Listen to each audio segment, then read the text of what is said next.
London. Heads of states, energy sector ministers and industry stakeholders are preparing to participate in the second edition of Africa Energy Week, which is due to be held in Cape Town in October. Participants have said that exploring the role oil will play in making energy poverty a thing of the past on the continent by 2030 will be one of the key talking points. Driving more investment into the sector is also a key objective. Kola Karim, chairman of the board of directors of Shoreline Natural Resources, joins me now from Lagos for more on this. Kola Karim, it's a pleasure to have you on Channel's Business Global today. Let's start with the war in Europe. How has Russia's invasion of Ukraine disrupted the African oil market? Thank you for having me. I think the effect on the African oil market is in two sections, right? The first one is African oil producers are seeing very good spike in prices globally, which is in turn affecting their dollar receivables, which is helping them. But the big problem is most of these African countries are also reliant on importing petroleum products, which is costing them. And in some cases, more like Nigeria, there's huge subsidies having to go to this market as well. So it is a big problem because it's caused a huge dislocation in what Nigeria is receiving and what it's spending in subsidizing petroleum products into the market. Yeah, it is a huge problem. Wait till you get back to London. Petrol prices have reached over £100 a litre. That's a big story here. I presume in the upcoming African Energy Week, Kola, that this disruption is going to be part of the discussions. What else are some of your peers in the sector going to be talking about at the event in October in Cape Town?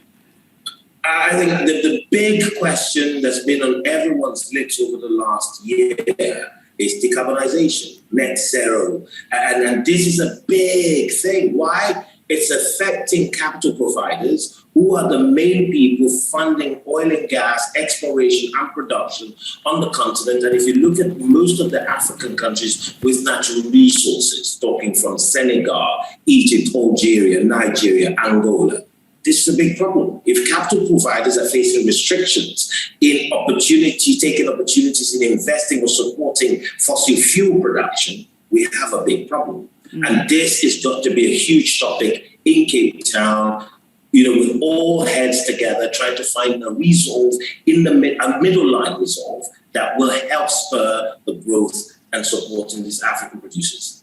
I've got to say, I was shocked actually to read that there is a lack of investment in Africa's oil sector. We have heard from the BP and Shell bosses, according to Bernard Looney, the peak is over for oil.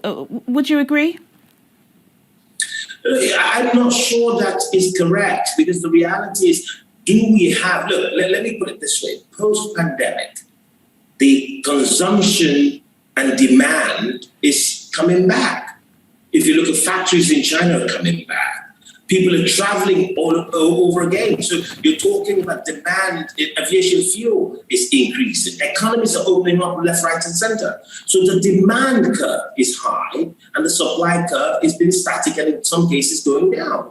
That's why we see these very high prices. I just looked at the prices before I came on. We're talking about $123.27 a barrel of oil and going up. The more we keep seeing this and capital providers are restricted, we have a problem. Remember, global oil and gas production, there's a natural decline curve of about 5% a year.